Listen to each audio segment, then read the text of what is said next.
ಆತ್ಮೀಯ ವೀಕ್ಷಕರೇ, Royson creations YouTube ಚಾನಲ್ಗೆ ನಿಮಗೆ ಸ್ವಾಗತ. ಇಂದಿನ ಈ ವಿಡಿಯೋದಲ್ಲಿ 9ನೇ ತರಗತಿಯ ದ್ವಿತೀಯ ಸಂಕಲನಾತ್ಮಕ ಮೌಲ್ಯಮಾಪನ SA2 ಪ್ರಶ್ನೆ ಪತ್ರಿಕೆ ಮಾರ್ಚ್ 2026 ತೃತೀಯ ಭಾಷೆ ಹಿಂದಿ ವಿಷಯದ ಪ್ರಶ್ನೆ ಪತ್ರಿಕೆಯನ್ನು ಅವುಗಳ ಸಂಪೂರ್ಣ ಉತ್ತರಗಳೊಂದಿಗೆ ವಿಶ್ಲೇಷಣೆ ಮಾಡೋಣ. ಸೊ ಇದು ನಿಮ್ಮ DSRT ಇಂದ ಬಿಟ್ಟಿರುವಂತಹ ಕ್ವಶನ್ ಪೇಪರ್ ಆಗಿರುತ್ತೆ ಮಕ್ಕಳ. ಹಾಗಾಗಿ ವೆರಿ ಇಂಪಾರ್ಟೆಂಟ್. ನಿಮ್ಮ ಫೈನಲ್ ಎಕ್ಸಾಮ್ಗೆ ಕ್ವಶನ್ ಪೇಪರನ್ನು ಸಹ ಇವರೇ ಪ್ರಿಪೇರ್ ಕೊಡೋದ್ರಿಂದ ನಿಮಗೆ ಈ ಒಂದು ಮಾಡೆಲ್ ಕ್ವಶನ್ ಪೇಪರ್ ಆಗಿ ಬೋರ್ಡಿಂದ ಬಿಟ್ಟಿದ್ದಾರೆ ಮಕ್ಕಳ. ಹಾಗಾಗಿ ವಿಡಿಯೋನ ಪೂರ್ತಿಯಾಗಿ ನೋಡಿ ನಿಮ್ಮ ಎಕ್ಸಾಮ್ಗೆ ಪ್ರಿಪೇರ್ ಆಗಿ ಅಂತ ಹೇಳ್ತಾ ವಿಡಿಯೋನ ಪ್ರಾರಂಭಿಸ್ತಾ ಇದ್ದೀವಿ. ಮೊದಲನೇದಾಗಿ ಫಸ್ಟ್ ಮೇನಲ್ಲಿ ನಿಮಗೆ ಮಲ್ಟಿಪಲ್ ಚಾಯ್ಸ್ ಕ್ವಶನ್ಸ್ ಇರುತ್ತೆ ಮಕ್ಕಳ. ಸೊ ಮೊದಲನೇ ಮೇನ್ निम्नलिखित प्रश्नों के लिए चार चार विकल्प सुझाए गए हैं. उनमें से सर्वाधिक उचित विकल्प चुनकर उसके संकेताक्षर सहित पूर्ण रूप से लिखिए ಅಂತ ಹೇಳಿ ಕೇಳಿದ್ದಾರೆ. ಫಸ್ಟ್ ಕ್ವಶನ್, ರೋನಾ का ವಿರುದ್ಧಾರ್ಥಕ ಶಬ್ದ. ಸೊ ಅಳು ಅನ್ನೋದಕ್ಕೆ ವಿರುದ್ಧಾರ್ಥಕ ಪದವನ್ನು ಕೇಳಿದ್ದಾರೆ. ಸೊ ಅಳುಗೆ ನಗು ಆಗಿರುತ್ತೆ. ಹಾಗಾಗಿ ಹಿಂದಿಯಲ್ಲಿ ನಾವೇನು ಹೇಳ್ತೀವಿ ಅಂತ ಹೇಳಿದ್ರೆ, ಇಲ್ಲಿ ಕೊಟ್ಟರೆ 4 ಆಪ್ಷನಲ್ಲಿ ಹನ್ಸ್ನಾ ಇಸ್ ದ ಕರೆಕ್ಟ್ ಆನ್ಸರ್. ಹಾಗಾಗಿ ಆಪ್ಷನ್ ಸಿ ಅಂತ ಮಾರ್ಕ್ ಮಾಡಬೇಕು.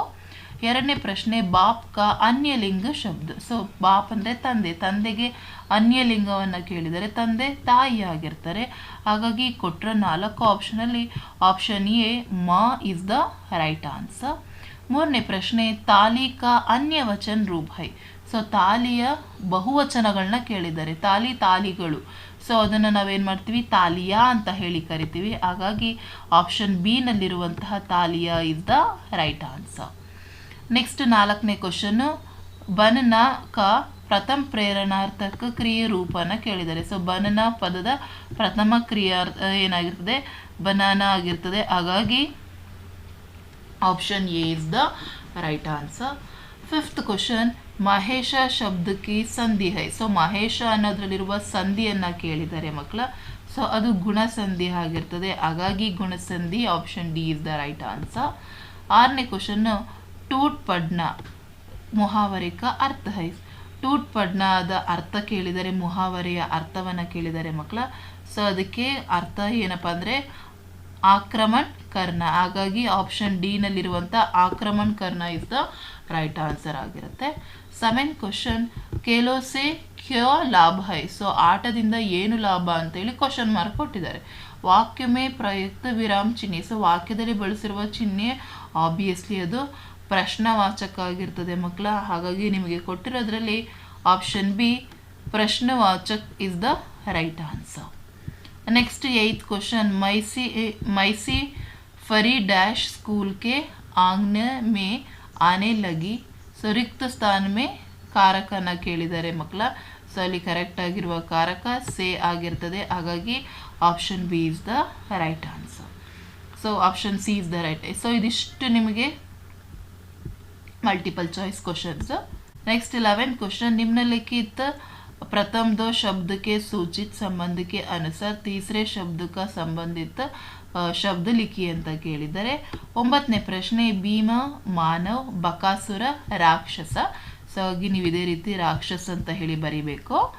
ನೆಕ್ಸ್ಟ್, ಸಾಗರ್ನೇ ಚೋಡ ರಾಸ್ತು ಪರ್ವತ್ನೇ ಜುಕಾಯ. ಸೊ ಅದಕ್ಕೆ ಸರಿಯಾಗಿರುವ ಉತ್ತರ ನೋಡಿಲಿ, ಪರ್ತಬ್ನೇ ಸೀಸ ಜುಕಾಯ is the right answer. Next, ಚಾಂದ್ ಚಾಂದನಿ ಸೂರಜ್ ಸೂರ್ಯ ಅಂತ ಸೂರಜ್ ಅಂತ ಹೇಳಿ ಬರಿಬೇಕು. ನೆಕ್ಸ್ಟ್ 12ನೇದು YN ಸ್ವಾಮಿ ಯೋಗ ನರಸಿಂಹ ಸ್ವಾಮಿ ಆಗಿರುತ್ತೆ. BN ಸ್ವಾಮಿಗೆ ಉತ್ತರ ಸರಿಯಾಗಿರುವಂಥದ್ದು Bhoga Narasimha Swamy is the right answer. Next 3rd में निम्नलिखित प्रश्नों के उत्तर एक एक वाक्य में पूर्ण लिखिए ಕೇಳಿದರೆ 4 ಪ್ರಶ್ನೆಗಳು. 13th क्वेश्चन, ताली में क्यों जल रहा था. ಸೊ ಅದಕ್ಕೆ ಉತ್ತರ ताली में एक दिया जल रहा था. ನೆಕ್ಸ್ಟ್, किसकी गाती रुकी नहीं ಅಂತ ಕೇಳಿದ್ದಾರೆ ಮಕ್ಕಳ. ಸೊ ಜೀವನ್ ಕಿ ಗಾತಿ रुकी नहीं is the right answer. Next, लोगों के पास किसके लिए समय नहीं है ಅಂತ ಕೇಳಿದ್ದಾರೆ ಮಕ್ಕಳ. लोगों के पास लंबे है नहीं समय लिया के पुकारने का नाम लंबे ಅಂತ ಹೇಳಿ ಆನ್ಸರ್ ಬರೀಬೇಕು. नेक्स्ट 16th क्वेश्चन, चंदन पेड़ ने कौन लपिट रहा था. ಸೊ ಅದಕ್ಕೆ ಸಾಮ್ ಚಂದನ್ ಕೆ ಪೇಟ್ ಕೆ लिपटे रहता है। सो इदिಷ್ಟು one word answers questions. Next fourth में निम्नलिखित प्रश्नों के उत्तर 2-3 वाक्य में लिखिए ಕೇಳಿದರೆ 2 अंकದ ಪ್ರಶ್ನೆಗಳು। 17 क्वेश्चन बहना ने बाई को गिरते देखकर क्यों किया। सो ಏನನ್ನ ಮಾಡ್ತಾರೆ, बाई को गिरते देखकर बहना उसके पास दौड़ पड़ी, बाई खून के लपटा पड़ा था, वह पुकारती नहीं भैया भैया ಅಂತ ಹೇಳಿ ಹೇಳ್ತಾರೆ। नेक्स्ट ब्राह्मण के घर में सब लोग क्यों रो रहे थे। ಯಾಕೆ ಬ್ರಾಹ್ಮಣನ ಕುಟುಂಬದಲ್ಲಿ ಪ್ರತಿಯೊಬ್ಬರು ಅಳ್ತಾ ಇರ್ತಾರೆ। ब्राह्मण के घर में सब लोग इसलिए रो रहे थे कि उस एक चक्र नगर के लोग बारी बारी में बकासुर का अंत वैसे और आदमी बेचते थे। इस बार गरीब ब्राह्मण की बारी थी, इसलिए आदमी को बेचने के विषय को लेकर सब लोग रो रहे थे। नेक्स्ट क्वेश्चन नंबर 19th, बाबू बाही ने पेड़ पर चढ़ते चढ़ते क्यों सोचा। सो पेड़ पर चढ़ते चढ़ते बाबू बाही ने यह सोच कि बहुत अच्छे मेरी तो किस्मत खुल गई, जितने नारियल चाहिए तोड़ा लो और पैसे भी ना दे, क्या बता है। नेक्स्ट 20th क्वेश्चन, मैं पुराणत की खोज में दर दर भटकत ही रहा, पंक्ति का आशय क्या है ಅಂತ ಹೇಳಿ ಕೇಳಿದ್ದಾರೆ ಮಕ್ಕಳ। आज मेरे सामने है रास्ता इतना बड़ा, पंक्ति का आशय यह है कि आज कवि के सामने बहुत से चुनौतियां है, उचित चुनौती को चुनकर अपनी मंजिल तक है पहुंचाना। 21st क्वेश्चन, एक से एक मिलने का परिणाम क्या होगा। ಏನಾಗುತ್ತೆ ಒಬ್ರು ಸಿಗೋದ್ರಿಂದ। एक के एक मिलने का परिणाम यह होता है कि कतरा एक एक पर्वतों मिले रही एक एक है जाता बना, दरिया तो मिले है सकता बना। नेक्स्ट सौर ललटन के बारे में लिखिए ಅಂತ ಹೇಳಿ ಕೇಳಿದರೆ ಮಕ್ಕಳ। सौर ललटन हल्का होता है, इसे जलाने के लिए मिट्टी का तेल, पेट्रोल या गैस की ज़रूरत ही नहीं पड़ती, यह तो और सौर ऊर्जा से ही चलता है। नेक्स्ट 23rd क्वेश्चन, कल्पना चावल के एरोनॉटिक्स क्षेत्र को ही क्यों चुना। ಯಾಕೆ ಅವರು ಅದನ್ನು ಆಯ್ಕೆ ಮಾಡ್ಕೋತಾರೆ। सो उनकी बचपन की एक आकांक्षा चांद सितार को चुना, अंत एक एरोनॉटिक्स को क्षेत्र के चुना। नेक्स्ट ಅದಕ್ಕೆ ಆಪ್ಷನ್ ಕೊಟ್ಟು ಕಲ್ಪನಾ ಚಾವ್ಲಾ ಅಮರ್ है क्यों ಅಂತ ಹೇಳಿ ಕೇಳಿದ್ದಾರೆ। वह अपनी जाना हथेली पर रखाकर अपना जीवन एरोनॉटिक्स क्षेत्र में काम करके अपने जीवन समर्पण की थी, अंत यह अमर है।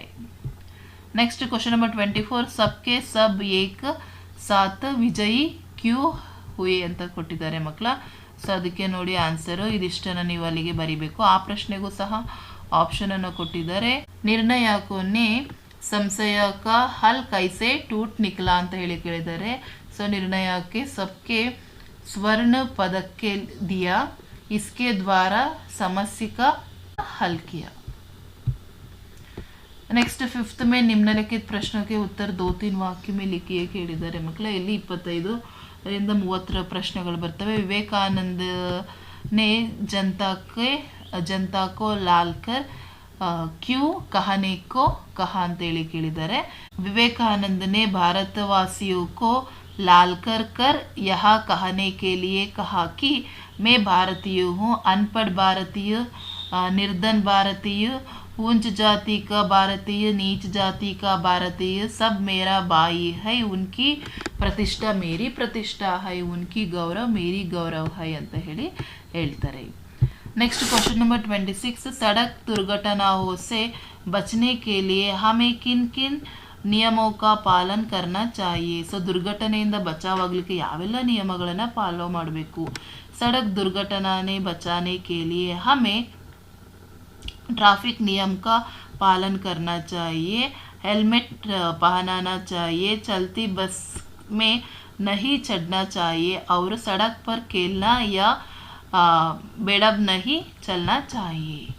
नेक्स्ट क्वेश्चन नंबर 27, मासमाई फुटपाथ पर लेखक को क्या क्या दिखाई देता है ಕೇಳಿದ್ದಾರೆ.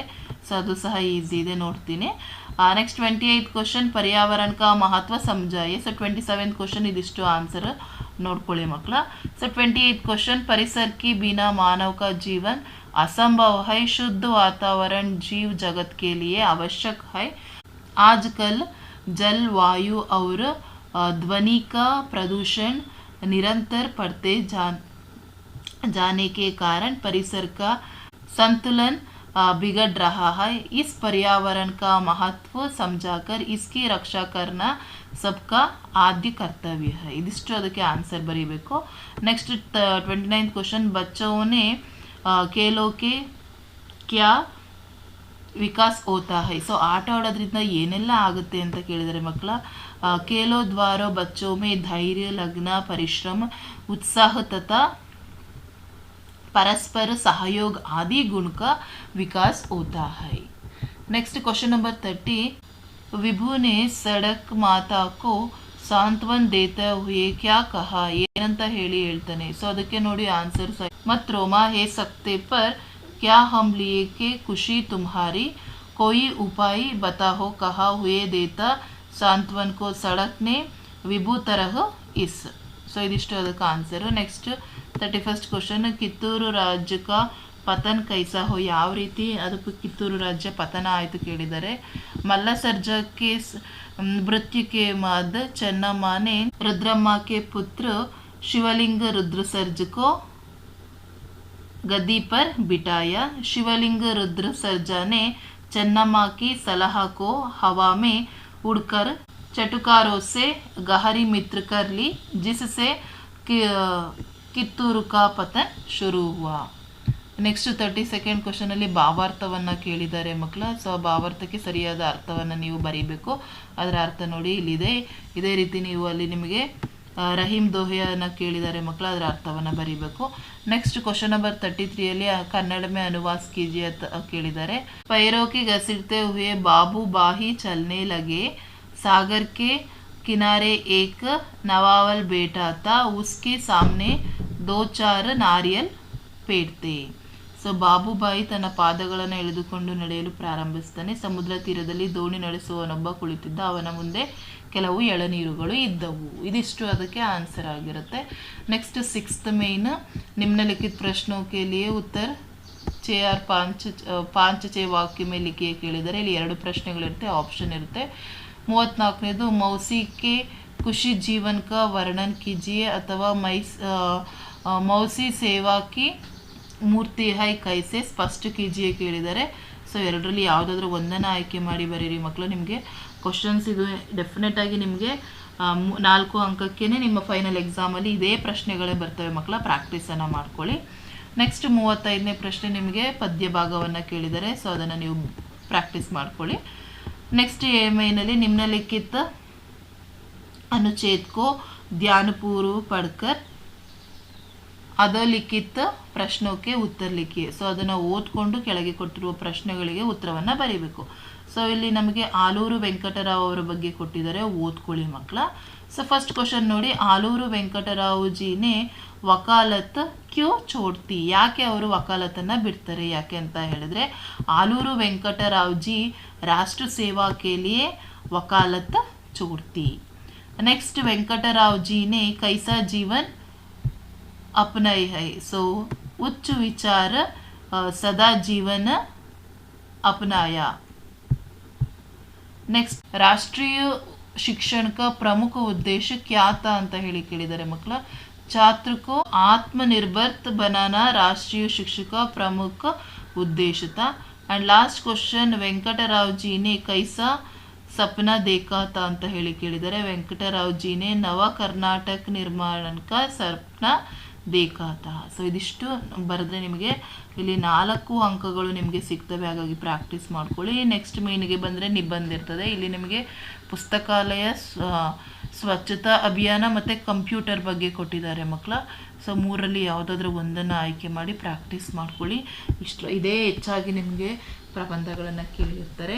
ಆ್ಯಂಡ್ ಲಾಸ್ಟ್ ಮೇನಿಗೆ ಬಂದರೆ ಪತ್ರಲೇಖನ ಇರುತ್ತೆ. ಬಾಯಿ ಆರ್ ಬಹನ್ ಕಿ ಶಾದಿ ಮೇ भाग लेने का कारण देते हुए 3 दिन की छुट्टी के लिए अपने प्राध्यापक को प्रार्थना पत्र लिखिए अथवा पढ़ाई के तैयारी बारे में बताते हुए अपने भाई के नाम पर एक पत्र लिखिए. ಸೊ ಇಲ್ಲಿ ನೀವು ಪತ್ರಲೇಖವನ್ನು ಪ್ರಾಕ್ಟೀಸ್ ಮಾಡ್ಕೊಳ್ಬೇಕು ಮಕ್ಕಳ. ಸೊ ಎರಡನ್ನೂ ಕೇಳಿದ್ದಾರೆ. ಒಂದು ತಂದೆಗೆ ಪತ್ರ ಕೇಳಿದರೆ, ಇನ್ನೊಂದು ಚುಟ್ಟಿ ಪತ್ರವನ್ನು ಕೇಳಿದ್ದಾರೆ. ಫಸ್ಟ್ ನೀವು ಇಲ್ಲಿ ಚುಟ್ಟಿ ಪತ್ರ ಬರೆಯೋದನ್ನು ನೋಡ್ಕೊಳ್ಳಿ. ಪ್ರೇಷಕ ಡೇಟ್ ಹಾಕ್ಕೊಳ್ಳಿ, ನಿಮ್ಮ ಎಕ್ಸಾಮ್ ಡೇಟ್ ಹಾಕೊಳ್ಳಿ. ಆ ಎಕ್ಸಾಮ್ ಡೇಟನ್ನು ಹಾಕಿ ಪ್ರೇಷಕ ಹೆಸರು ಕೊಟ್ಟಿಲ್ಲ ಅಬಕ ಅಂತ ಹಾಕಿ ನೀವು 9ನೇ ಕ್ಲಾಸೆಲ್ಲ ಬರೀರಿ. ನೆಕ್ಸ್ಟ್ ಸ್ಕೂಲ್ ಹೆಸರನ್ನು ಬರೀರಿ. ಸೇವಾಮೆ ಅಂತ ಹಾಕಿ ಮುಖ್ಯ ಅಧ್ಯಾಪಕ ಗವರ್ನಮೆಂಟ್ ಹೈಸ್ಕೂಲ್ ಮೈಸೂರು. ವಿಷಯ ಚುಟ್ಟಿ ಕೇಳಿಯೇ ಪ್ರಾರ್ಥನಾ ಪತ್ರ ಅಂತ ಹಾಕಿ ಆದರಣೀಯ ಮಹೋದಯ ಅಥವಾ ಮಹೋದಯ ಅಂತ ಹಾಕಿ ವಿಷಯವನ್ನು ಬರೀರಿ. ಇಲ್ಲಿಂದ ಇಲ್ಲಿಯ ತನಕ ನನಗೆ ಬಾಹ್ಯ ನನ್ನ ಅಣ್ಣನ ಮದುವೆಗೆ ರಜಾ ಬೇಕು ಅಂತೇಳಿ ಅದೇ ಕಾರಣವನ್ನೇ ಕೊಟ್ಟೇ ಬರೀಬೇಕು. ಇಲ್ಲಿ ಕಾರಣ ಕೊಟ್ಟಿದ್ದಾರೆ.